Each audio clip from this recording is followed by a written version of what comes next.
Tada! Voici mon nouveau carnet. Je vous propose qu'aujourd'hui, on l'entame ensemble, on se lance dans cette nouvelle aventure. On va évidemment remplir les premières pages et je vais vous faire un petit topo sur est-ce que le carnet est bien ou pas, des fois que ça puisse vous intéresser. C'est un carnet qui est assez particulier, on va en parler, mais avant, il faut qu'on aborde un sujet plus important qui est la mocheté de cette couverture. Vraiment là, c'est pas possible, hein. Les écritures, les illustrations, enfin, pardon, je devrais pas dire que c'est moche. On dit pas c'est moche, on dit ça ne correspond pas à mon esthétique. Voilà, on va plutôt dire ça comme ça. Franchement, je comprends pas bien les choix. Déjà, c'est une illustration full aquarelle, alors que c'est pas du tout un carnet pour l'aquarelle. C'est bien précisé dans la description que c'est vraiment pas idéal pour les techniques humides. Les feutres ok, un lavis très léger ok, mais sinon pas plus. Donc l'image n'est pas très cohérente. Et puis alors les inscriptions et tout qui sont dessus, le côté, même là, hein, en fait on dirait je sais pas, un livre ou quelque chose comme ça, mais un livre pas avec un très bon design. De mon point de vue en tout cas. Le truc c'est que je ne vois pas trop ce que je peux faire, à part le recouvrir entièrement. J'envisage de le couvrir avec du tissu, peut-être, parce que j'ai pas envie de tapisser de stickers. Moi en général j'aime bien mettre plutôt un sticker au milieu ou deux trois comme ça, mais pas tout tapisser. Et puis il y a quand même les écritures et tout que j'aime pas. Bon, écoutez, on va réfléchir à ça, mais on espère en tout cas que c'est juste la couverture qui est pas terrible, mais que le reste du carnet va être au top.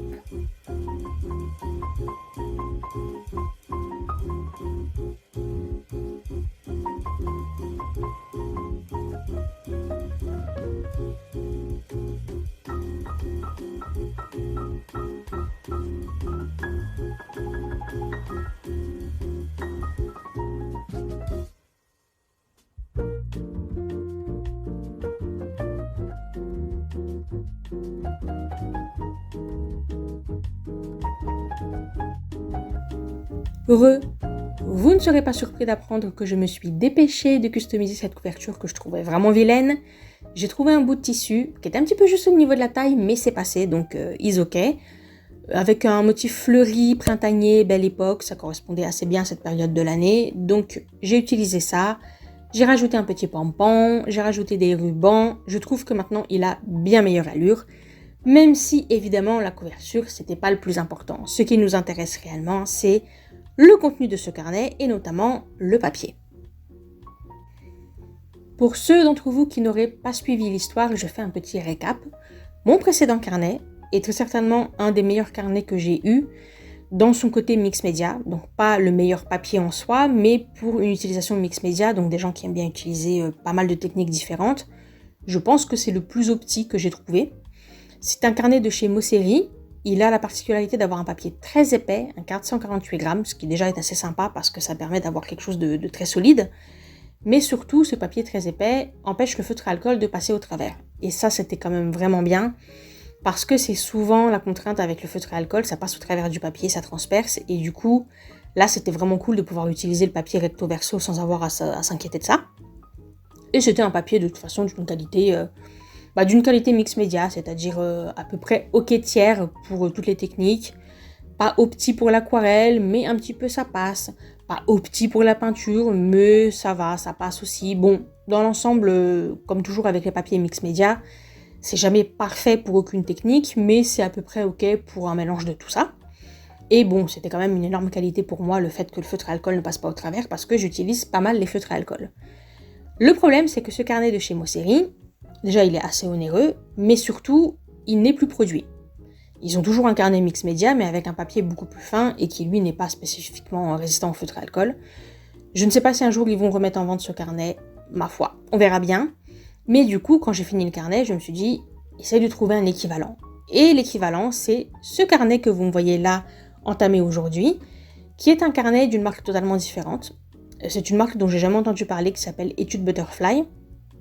Et ils ont en réalité 3 carnets, et les 3 ont une épaisseur de papier assez surprenante, puisqu'ils ont 2 carnets pour des utilisations différentes qui ont un papier 400 grammes, donc on est déjà très très haut au niveau du poids, et ils ont même un carnet qui a un papier 500 grammes. Ça c'est assez ouf, hein. J'avais jamais vu un carnet avec du papier aussi épais. Le seul papier que je connais qui fait un poids comme ça vraiment très élevé, c'est le papier aquarelle. Dans certaines marques, notamment Arch, ils ont un papier aquarelle qui fait, je crois, 600 grammes, genre 2 fois plus épais qu'un papier classique. Mais déjà, c'est pas sous forme de carnet, c'est des feuilles que vous achetez et que après vous devez soit utiliser le format tel quel, soit découper vous-même, etc. Mais sous forme de carnet, j'avais jamais vu. Et donc là, cette marque-là, elle a donc ce papier ultra épais. De façon assez curieuse, on pourrait se dire que le papier 500 grammes, c'est celui pour l'aquarelle ou en tout cas les techniques humides. Eh bien, figurez-vous que non. En fait, c'est leur carnet, littéralement, pour les techniques sèches. Donc c'est spécifiquement recommandé pour les feutres à alcool, les marqueurs et tout ce qui est dessin, crayon, etc. Donc c'est un peu curieux, pourquoi est-ce que le papier est aussi épais, je ne sais pas. Mais en tout cas, c'est leur carnet qu'ils considèrent comme leur sketchbook, vraiment carnet croquis dessin. Ensuite, ils ont 2 autres carnets.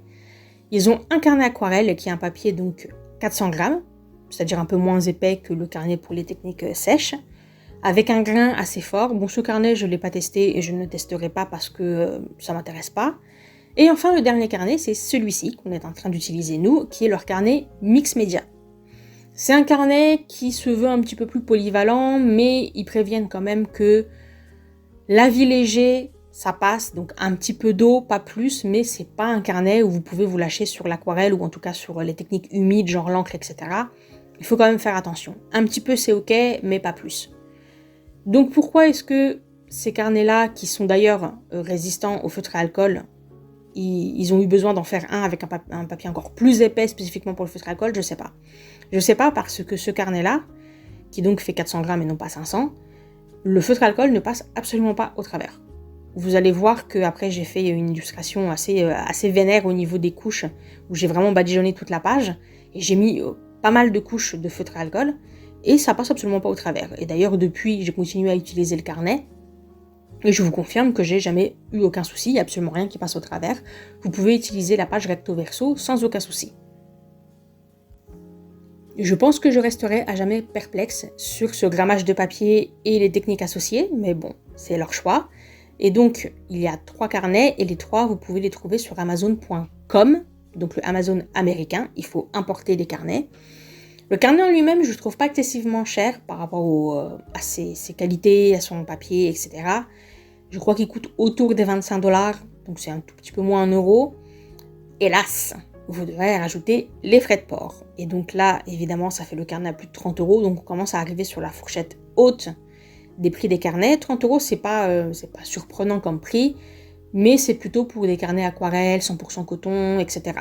Là, même s'il y a un nombre raisonnable de pages, on est sur le nombre de pages à peu près classique qu'on trouve dans un carnet, ça reste quand même, du fait des frais de port, ça fait quand même un prix assez élevé. Si vraiment ça vous intéresse, je vous conseille de prendre plusieurs carnets d'un coup, histoire d'amortir un petit peu ces frais de port. Mais bon, en tout cas, le carnet, vous pouvez le trouver donc sur l'Amazon américain, bien que la marque, étonnamment, soit une marque européenne. C'est une marque d'un pays d'Europe de l'Est. Il est fabriqué en Europe de l'Est, donc c'est un peu dommage de devoir le faire venir des États-Unis. Et sachez que vous pouvez le trouver sur le Amazon français, si vous tapez le nom de la marque, carnet, etc. Donc étude Butterfly, carnet, Mix Media, quelque chose comme ça, vous allez tomber dessus. En tout cas, moi je suis tombée dessus, sauf que ça revient encore plus cher que de l'acheter directement aux États-Unis, parce qu'en fait, de toute façon, ils le font venir du Amazon américain. Donc l'un dans l'autre, ouais, c'est dommage de ne pas pouvoir se le procurer directement. J'ai cherché à voir si on pouvait l'acheter directement sur le site de la marque, mais le site qui correspond à l'adresse qui est donnée sur le carnet, qui est imprimé directement sur la couverture, on est bien sur quelque chose en rapport avec le papier, puisque c'est un site d'impression, genre impression de photos, impression numérique, etc. Par contre, il ne parle pas du tout des carnets. Donc je sais pas. Écoutez, c'est un mystère. C'est un mystère. Le fait que ce soit dans une langue que je comprends pas, ça n'a pas beaucoup aidé non plus, mais bon. En tout cas, c'est dommage d'avoir un produit qui est européen, qui est visiblement de très bonne qualité, et qu'il faille quand même aller sur un autre continent pour se le procurer. Well. Cette économie est un petit peu confuse pour nous tous, je pense. Bon, parlons un petit peu plus du papier. Je ne dirais pas que c'est un équivalent exact du mot série. Il y a certains points pour lesquels je pense qu'il est meilleur et d'autres points pour lesquels il n'est pas mieux. Donc je dirais qu'ils se valent, mais pour des raisons différentes. Le carnet déjà, il est plus grand que le carnet mot série, pour à peu près le même prix. Donc là-dessus, je dirais qu'il vaut mieux prendre ce carnet-là, le Etude Butterfly. Le papier aussi, il a un grain beaucoup plus lisse. Ça ressemble à un grain un petit peu de papier aquarelle, grain fin ou haute presse, grain satiné. Mais il n'est pas complètement lisse non plus. On n'est pas sur, par exemple, du papier, genre papier layout qu'on trouve pour les feutres à alcool, qui sont des papiers vraiment extrêmement lisses. Là, non, il y a quand même un tout petit peu de texture. C'est assez sympa. On dirait que le papier n'a pas de trame, mais en fait, quand on essaie d'utiliser du crayon de couleur dessus, on se rend compte que si, il y a effectivement une trame qui transparaît à ce moment-là. Donc, c'est pas mon papier préféré pour utiliser les crayons de couleur, mais ça passe sans problème. Pas différemment du Mosseri. Le Mosseri, son problème, c'était plutôt que il avait un grain quand même assez marqué, et du coup, quand on veut travailler au crayon de couleur, ou en tout cas essayer d'avoir des rendus assez uniformes, c'est pas terrible. Mais il avait d'autres qualités. Donc vraiment là-dessus, c'est un petit peu au goût de chacun. J'aime bien par contre le fait que le papier de Etude Butterfly soit un petit peu moins blanc pétant. Il a une couleur un petit peu plus naturelle. Et le papier est aussi un tout petit peu moins épais. Ça le rend peut-être plus facile à utiliser. Et surtout, il a plus de pages que le carnet Mosseri. Donc là-dessus, on s'y retrouve un petit peu mieux. Par contre, le carnet Mosseri, il n'a pas véritablement de couverture. En fait, la reliure, elle est totalement libre. Elle n'est pas recouverte. Ce qui fait que il est très facile à ouvrir et il reste bien ouvert à plat quand on l'ouvre. Le carnet Etude Butterfly, il a la même qualité dans le sens où il n'y a pas de reliure au centre de la double page, ce qui fait que vous pouvez sans problème utiliser les deux pages pour faire une seule et même grande page. Vous ne serez pas gêné, il n'y a vraiment pas de traces de reliure quelconque. Donc ça, c'est super cool. Par contre, comme ils ont mis cette couverture qui est quand même très rigide, il tient moins bien ouvert que quand vous utilisez le carnet Mosseri parce que y a la tranche de la couverture qui gêne un petit peu. C'est souvent ce qui gêne avec les couvertures très rigides. Après, l'avantage, c'est que ça vous donne un support pour travailler, même sur la première feuille. Derrière, vous avez un support rigide assez solide qui fait que c'est plus pratique pour dessiner. Mais bon, le carnet est quand même très épais et du coup, à cause de son papier, c'est pas qu'il a plus de feuilles qu'un carnet classique, c'est juste que les feuilles sont beaucoup plus épaisses. Et du coup, des fois, c'est pas très agréable pour poser sa main, etc. Moi, j'ai pris l'habitude, comme à chaque fois que j'ai un carnet comme ça avec une couverture très rigide, de mettre un carnet plus fin en dessous pour m'aider soit à poser ma main, soit à ce que la page soit pas trop dans le vide, la page sur la partie qui est la plus haute. Ça m'aide un petit peu, donc si vous me voyez de temps en temps mettre un carnet en dessous, c'est pour ça. C'est pour m'aider à avoir quelque chose qui est un petit peu plus plat et qui est plus facile pour poser ma main, etc. Toutes les techniques rendent assez bien sur le carnet. Comme je le disais, c'est comme avoir un carnet avec un papier mix média assez lisse. Par contre, je pense qu'effectivement, il ne doit pas être très opti pour l'aquarelle. J'ai pas utilisé de technique vraiment très très humide. Par contre, j'ai utilisé de la peinture assez diluée, qui est pas aussi liquide que de l'aquarelle, mais qui est quand même vraiment pas mal diluée. J'ai pas vu de difficulté particulière. Si vous mettez des pinces pour obtenir le papier va rester relativement plat. Ça va, il va pas gondoler dans tous les sens. Mais j'ai l'impression qu'effectivement, il a un petit temps de réaction avec l'eau. Parce que des fois, j'ai éclaboussé sans faire exprès, en nettoyant mes pinceaux, etc. Et j'ai des gouttes d'eau qui sont tombées. Et on voit que ça fait, sur la surface du papier, ça fait une espèce de cloque. Et après, une fois que c'est sec, ça se remet parfaitement. Mais du coup, je pense que le problème, le fait qu'il déconseille d'utiliser des techniques trop humides dessus, je pense que ça vient de ça. Ça vient du fait que le papier, sur le coup, il réagit un petit peu bizarrement, et après, ça se rectifie, mais il y a ce petit truc un petit peu curieux. Bon, moi, j'avais de toute façon pas l'intention d'utiliser des grosses techniques très liquides et très aquarelles dessus, donc ça me pose pas de problème. J'ai vraiment acheté ce carnet plus dans l'optique d'utiliser pas mal les feutres à alcool et les crayons de couleur, ce genre de choses. Mais pour ce que j'ai utilisé de peinture et un petit peu d'encre, donc quand même un petit peu de technique humide, ça allait. Franchement, ça allait, j'ai pas eu de soucis particuliers. Et je trouve que pour le feutre à alcool, effectivement, il est pas mal. Il est vraiment pas mal. Parce que quand vous appliquez la couleur, sur le coup, elle paraît très foncée. Donc ça, faites attention, il faut trust the process et faire des tests sur le côté, sur une autre feuille ou quoi, pour voir quelle est bien la couleur de votre feutre à alcool, parce que il va vous paraître clair peut-être sur d'autres papiers, et par exemple sur le papier layout, et quand vous allez l'appliquer sur le carnet, vous allez vous dire « Ah, mais c'est beaucoup plus foncé ».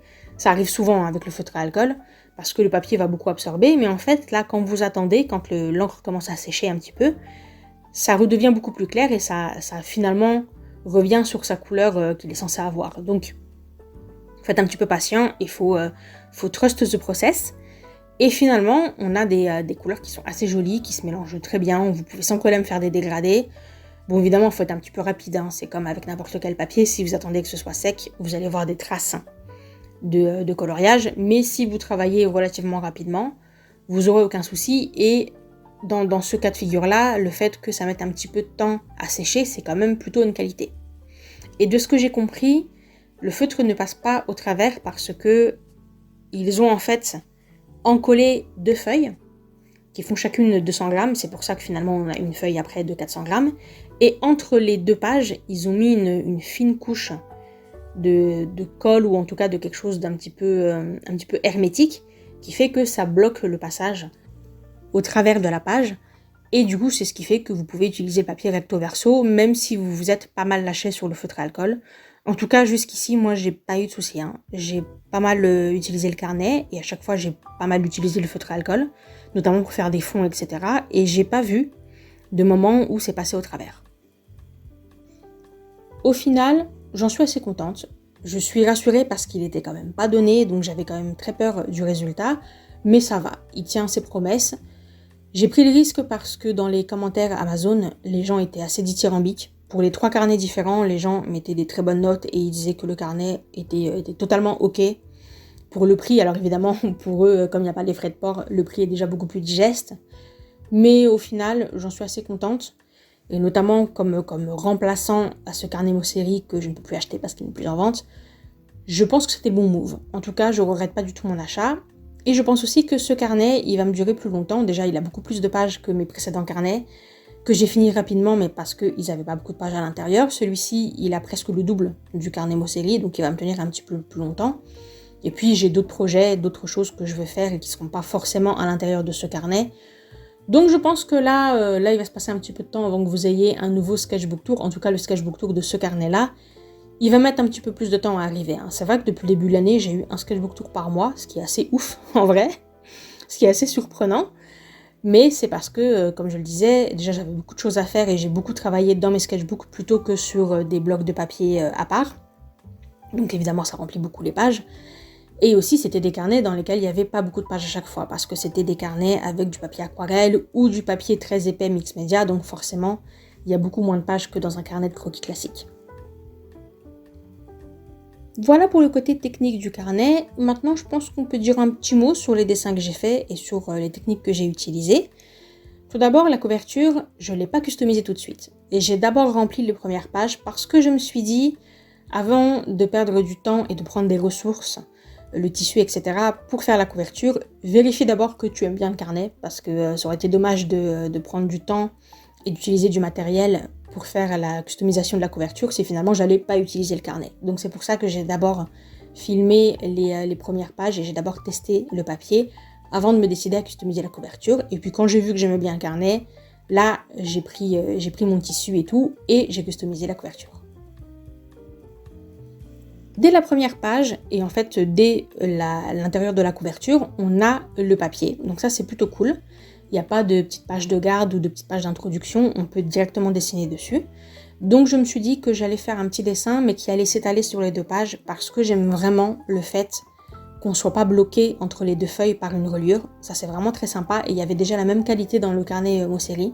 C'est vraiment quelque chose que j'ai beaucoup aimé et que j'ai essayé d'exploiter un petit peu. Donc j'avais cette petite souris. C'était mon mood de faire des petites souris avec des vêtements. J'aime bien le côté petit animal face à une grande nature. Et si vous avez vu mon sketchbook tour du sketchbook Mosseri, vous avez vu que vers la fin du carnet, j'étais dans ce mood-là. Du coup, ça s'est un petit peu continué sur le début de mon nouveau carnet et ça a continué encore pendant quelques pages.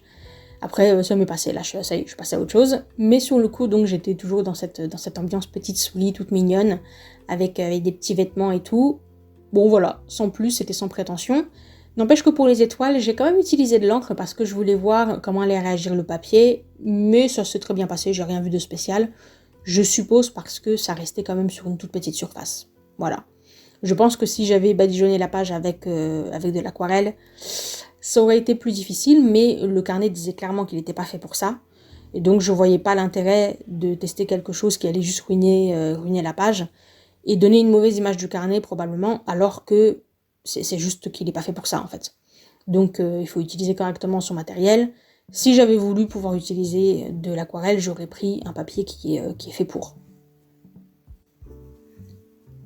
Ensuite, une fois que j'ai fait ma colo au feutre à alcool, petite retouche au crayon de couleur comme d'habitude, notamment pour faire les contours, le line art.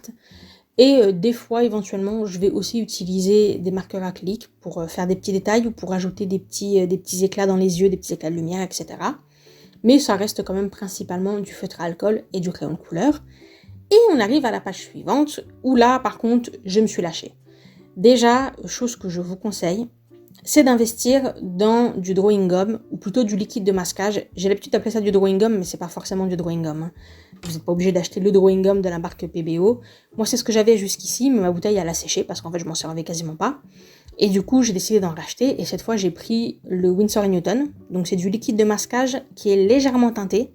Je crois qu'ils en ont un qui est totalement transparent, mais moi, j'ai pris celui qui est teinté, un peu jaunâtre. Comme ça permet de voir où est-ce qu'on l'a appliqué. J'ai un peu galéré pour l'appliquer parce que comme le papier est très lisse, ça accrochait pas super bien. Mais bon, je m'en suis sortie bon an mal an. Et puis j'ai utilisé un pinceau un petit peu spécial qui s'appelle un pinceau en silicone. C'est très facile à trouver, notamment sur Amazon et tout ça. Ça coûte pas très cher. Et en fait, c'est des pinceaux pour le nail art. C'est pour ça qu'ils n'ont pas des poils et qu'à la place c'est une pointe en silicone. C'est parce qu'il faut pas que ça accroche la matière. Et c'est très avantageux pour le drawing gum parce que le problème du liquide de masquage, c'est que ça tue les pinceaux. Donc si vous voulez vous en servir, soit investissez dans un petit pinceau en silicone comme ça coûte à peine quelques euros. D'ailleurs, en général, c'est des lots qui vont coûter par exemple 5 euros les 4, un truc comme ça. C'est vraiment pas très cher. Et sinon, utilisez un pinceau que vous aimez plus trop, qui est un petit peu usé, que voilà, c'est pas grave si vous l'abîmez, mais n'utilisez pas vos super pinceaux, hein, parce que vous allez amèrement le regretter. Le drawing gum, c'est du plastique, et quand ça sèche, ça abîme beaucoup les pinceaux. Donc j'ai étalé tout ça, et puis l'intérêt d'avoir fait ça, c'est que après je pouvais travailler vraiment notamment les fonds, en me lâchant complètement, sans avoir à me soucier de pas déborder ou quoi. Et ça, c'est quand même très bien, surtout pour le feutre à alcool, parce que comme vous devez agir assez vite, sinon ça sèche rapidement, et vous pouvez plus faire les mêmes fondus, les mêmes dégradés, c'est pas mal de pouvoir travailler sans avoir à être trop minutieux. Donc c'est la raison pour laquelle j'ai décidé d'utiliser du drawing gum.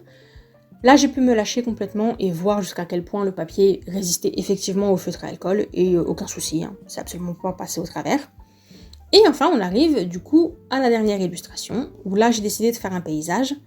Pareil, j'ai utilisé le drawing gum pour pouvoir travailler le fond sans avoir à être trop précautionneuse.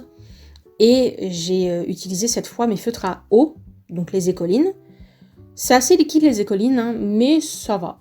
Ça va, ça n'a pas du tout gêné le papier, enfin j'ai rien marqué de spécial.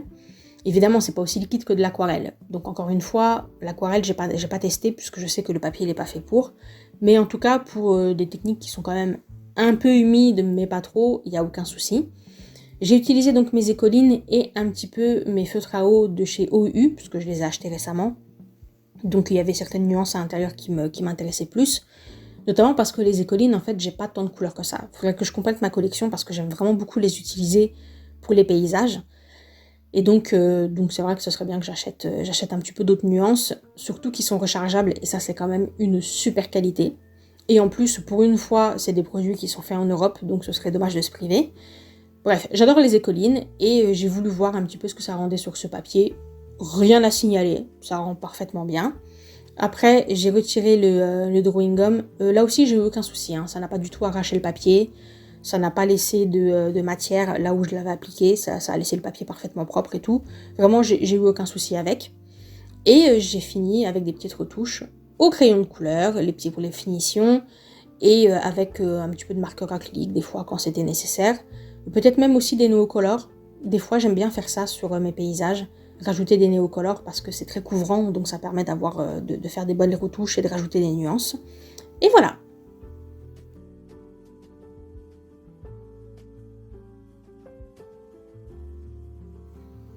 Voilà, nous sommes arrivés à la fin de cette vidéo. J'espère que vous avez passé un bon moment, que vous avez aimé ce que vous avez vu, que je vous ai donné tous les renseignements qui étaient nécessaires. N'hésitez pas si vous avez des questions, je répondrai avec plaisir. Merci à vous de l'avoir regardé, merci de votre soutien, les gens qui partagent, qui laissent des commentaires. Je sais que c'est pas évident de à chaque fois laisser un commentaire et tout, mais ça fait extrêmement plaisir et ça aide aussi à booster un petit peu les vidéos, donc merci à vous tous. Des gros bisous à mes Patreons adorés. Que vous soyez membre payant ou membre gratuit, je suis très contente de vous avoir là-bas, donc merci à vous. Et nous, on se retrouve très bientôt. Déjà pour continuer à travailler dans ce carnet, mais aussi pourquoi pas pour faire un petit peu d'autres choses. Notamment, je vais avoir un planning un petit peu chargé là dans les jours qui viennent, parce que je vais d'ores et déjà maintenant commencer à filmer le contenu pour cet été. Parce que j'ai appris à la dure que c'était quasiment impossible pour moi de filmer pendant l'été, vu que déjà il fait extrêmement chaud, bon les conditions elles sont pas très agréables. En plus j'ai le petit ventilateur là qui souffle, qui fait du bruit, qui projette du vent, donc ça fait tout bouger sur le bureau et tout, bref. Mais surtout, comme je suis sous les toits, il fait vraiment extrêmement chaud là où je suis, et j'ai les Velux qui sont fermés en permanence, et donc je n'ai aucune lumière, pour filmer c'est totalement impossible. Donc cette année, je vais prévoir un petit peu ça, je vais anticiper, et je vais d'ores et déjà maintenant filmer les vidéos qui seront là pour cet été, comme ça je vais pouvoir filmer dans de bonnes conditions, et vous aurez des vidéos sympas pour cet été. On va essayer de se trouver des petites activités à faire ensemble, des petits trucs cool, parce que à force de traîner sur les réseaux, j'ai réuni pas mal d'idées, et je pense qu'on peut se faire des petits trucs sympas. En tout cas, c'est comme ça que je le prévois, donc je vais m'atteler à tout ça, et j'espère que ça vous plaira. Merci à vous, je vous embrasse, et je vous dis à très bientôt dans une nouvelle vidéo. D'ici là, portez-vous bien, bye!